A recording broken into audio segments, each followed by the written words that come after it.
I got a little story for you. All right, bet. So, I've been an artist my whole life, and I didn't always know that. And I didn't know I was a black artist until I was in a room full of white artists.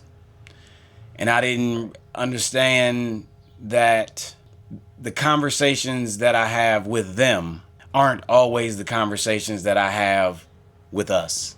And I went to a portfolio review, and in this portfolio review, it's 250 people.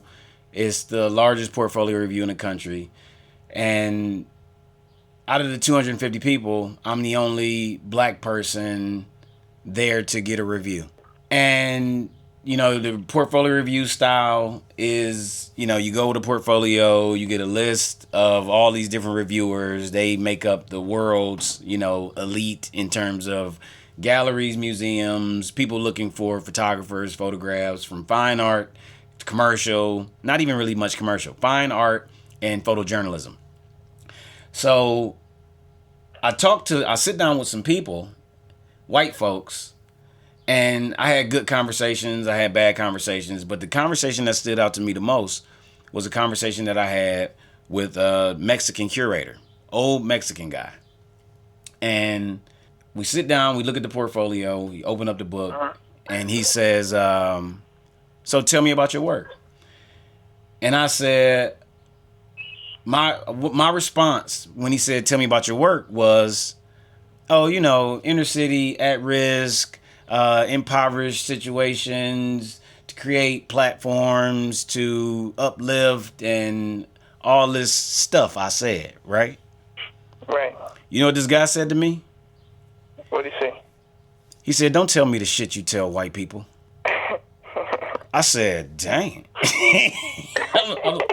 Hey, it stunned me. You know what I'm saying? Yeah. And when it stunned me, I'm like, "Oh." He said, "Do you know what I'm saying to you?" I said, "Yeah, I do." He said, "Prove it to me." I'm like, Right. I said, "Oh, well, I've been an artist my whole life. I've been formally trained in all these different disciplines. I've been inside of the art ecosystem since I was a child. And I learned to talk about what I do and who I am by studying what they say they do and who they are. And then I just have learned how to talk about myself from that perspective. But when I'm talking to my friends, my family, the people that's in the pictures, the niggas that I'm around in the neighborhood, I'm having a completely different conversation." He said, "Okay, you do understand what I'm saying to you." He said, "So tell me who these people are." And then we had this hell of a conversation where I found myself in what we would call the formal art world, having the conversation about myself and my work in the way that I talk about myself and my work to the niggas that I'm around. Right. And when I made that perception shift, the statements, the bios, the grant applications, the grant submissions, they all changed. And that change that I experienced was the difference between me guessing what to say based on what I'm assuming they want to hear and saying what I really have to say. Absolutely. And I I did just that when I got on this phone with you. And you did just that when you got on the phone with me. And the most empathetic and honest thing I could say to you is what somebody said to me. Because the first time I got that, I applied for that individual excellent award since I was 26 years old. And the first time I got it was, I think maybe when you might have seen it, which was like 2018. Yeah. I applied for that maybe 3 or 4 months after I had that conversation with that gentleman. So whatever I said, I was saying something that I wouldn't normally say to the white institutions I was revealing a truth about myself and about the work and my subject matter that I usually keep private. Him saying that to me, and I got another quick story I'm going to tell you. Him saying that to me combined with a couple other experience helped me say something real and something true and something honest. And once I was saying something real, true, and honest, I was okay if I didn't get it. Right. So once I was no longer scared of saying the wrong thing, not to get the money, but excited that I was saying something that was real and something that was true and something that was honest to me, not knowing that, because before I had that conversation with him, I didn't know that anybody could see what I was doing. Another conversation I had with somebody, older guy, so maybe I did something similar to what you are doing, is I'm like, okay, well, how many people know this guy? Mr. Moore, who's a painter, who left Cleveland after he won the Cleveland Arts Prize. John Moore. I'm going to call him. I'm going to just look him up in the phone book because this is like yellow pages on the internet. I'm going to look him up and I'm going to tell him who I am because I got all these ideas and all these people don't do this stuff. Ain't nobody about to do it the way I do it. So this is how I called him. I call him. I say, how you doing, Mr. Moore? My name is Donald Black Jr. Blah, blah, blah, blah, blah, blah, whatever else I said. He said, I'm just going to tell you like this. Don't think you bringing something new. Don't think you doing something new. He said, you need to try to figure out what you're bringing new to an old conversation. I'm like, damn. You ain't doing nothing that ain't already been being done. So what are you about to contribute to this conversation that's been going on forever? Centuries, right. I'm like, oh, wow. Thank you. I needed that. He said, I like your style. He said, you sound like you're ambitious. I know what you're dealing with up there in Cleveland. Sound like you know what you're dealing with up there in Cleveland. I would love to see what you got going on. Move further, blah, blah, blah. But I'm just going to tell you, young man, don't think you are doing you don't think you coming up with something new. Figure out what you are adding to an old conversation. Whew, hell of a comment to me. So the way to truly do something that nobody's ever done is to do only what you can do. Right. If anybody can do it, it's already been done. But if when you tap into the unique voice, the who you are, separate from the evaluation and manipulation of all of the stuff you think, you go on a journey, continue on the journey to discover who you are by way of the work that you're making. That's when that's the doing something different and adding that to an old conversation. See, the conversation is old.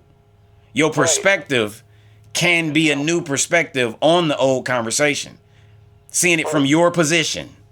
Most of the time when we are young artists, depending on who we been around, we don't know what we don't know. And no one tells us to go find out what we don't know so we can not be called out in these portfolio reviews and in these conversations saying, hey, I can hear what you don't know. You know what I'm saying? What are you bringing to an old conversation? It ain't a new conversation. You new to the conversation. So what you bringing to the old conversation? You feel me? Be able to distinguish the difference between what you tell people who you think give a fuck about what you're doing, and what do you tell people who you feel don't give a fuck about what you're doing. Because when you're talking to people who, and when I say don't give a fuck about it, I mean don't give a fuck about all of the shit that you done learned in relationship to it. The terms and the institutions and the places and the books and the intellectual side of it all. The stuff that we hold dear, the accolades, the degrees, the awards, the achievements. What do you tell the people who don't give a fuck about none of the stuff that you accomplished when you're talking about what you do? It changed the way I expressed myself about my art. And it didn't change it. What it did is it made me not have to do it twice. I don't have to code switch. I don't have to explain myself in one room one way and explain myself in another room another way. Right. What it did is it revealed to me that I was doing it and somebody could see it. So it was like I was caught. I couldn't lie anymore. You know what I'm saying? Right. It made me choose. I was able to see who I am and who I'm pretending to be based on what I think is expected of me. And what I learned was when I'm pretending to be who I think people expect me to be, I hurt my chances of receiving what I'm actually going after. I applied for the Individual Excellent Artist Award since 2006, man. And it's every other year for the disciplines, right? Which means I applied for it 6 times before I ever got it. I applied for it so long, the amount went from 20 to 15 to 10 to it's only 5 when I receive it. Because I hadn't figured out that what the best shot I got at winning and receiving it is to be able to be myself. I was on the figure out who I am journey without a D Black to call and say, you got any feedback for me before I go into this? You know what I'm saying? Right. So it took me longer. So ideally, it won't take you as long. You know what I'm saying? Right. So it didn't change the way I make it. Didn't change anything about my work at all. What it changed was me saying what I think is expected of me to me telling the truth. Right? Because what happens is the personal experience that you're having is a universal experience.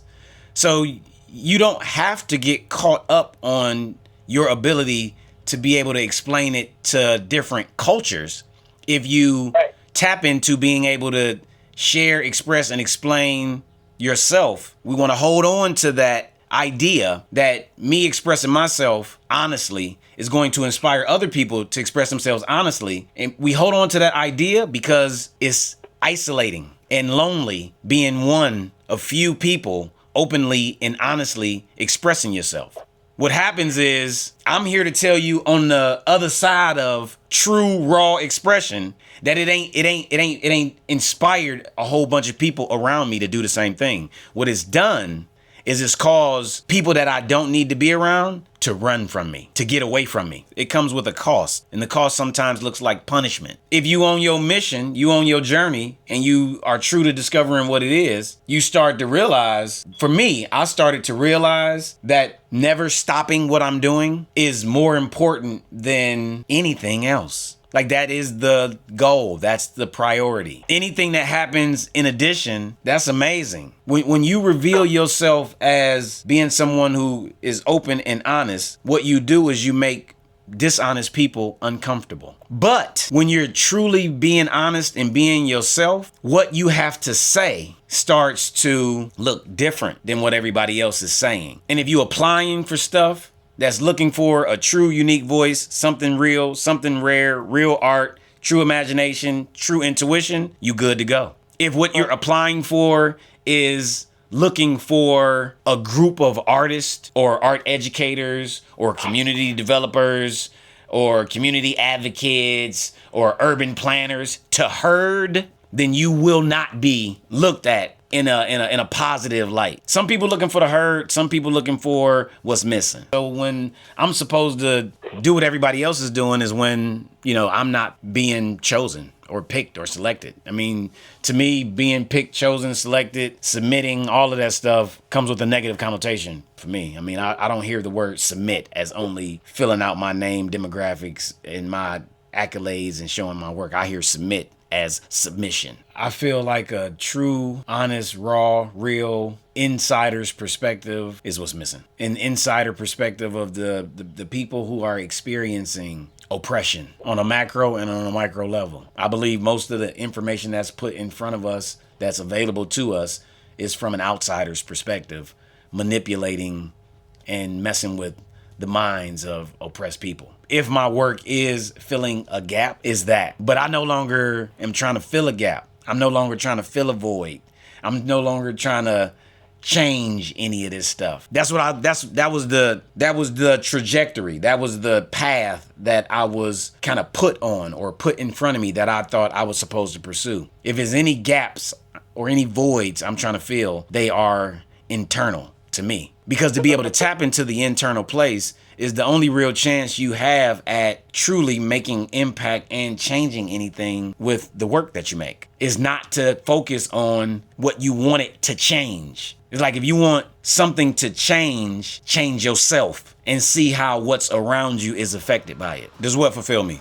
Truly expressing myself since I was 3 years old, 100%. And the goal for me sounds like it was a similar goal for you is how do I continue to do this? How do I live a life where I don't have to experience not doing it? And the only other thing I wanted to share with you is whenever you got to say something, write something up, you want to look at what you do from two perspectives, conceptually and technically. So the institutional talk is technical talk. I found myself underdeveloped when it came to conceptual talk. So a good balance of the two is good. And the conceptual side of the conversation is when you get to truly express you more than you're expressing your abilities. How to navigate the loneliness? By yourself. No.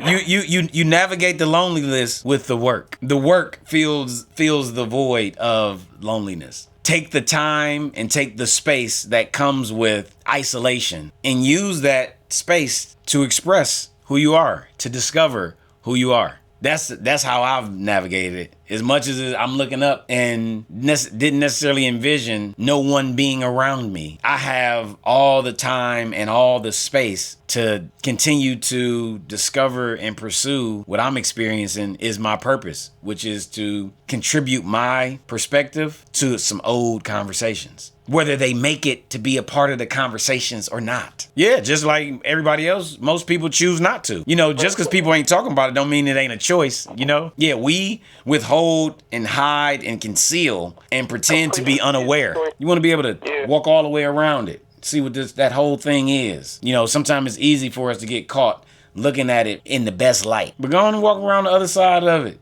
Where it lies in shadow a little bit. See what you see. Just because for me, it's been beneficial in the long run. But one thought is that when it comes to applying for anything, right? The inability to be able to narrow down elements of what you do can hurt you. You might have heard me say I want to do it all, but it ain't never when it's time to go get money. A body of work, and I'm just going to go theater or I'm going to go movies, right? All right, so Ryan Coogler, Sinners is not Ryan Coogler's body of work. The collection of the movies is the body of work.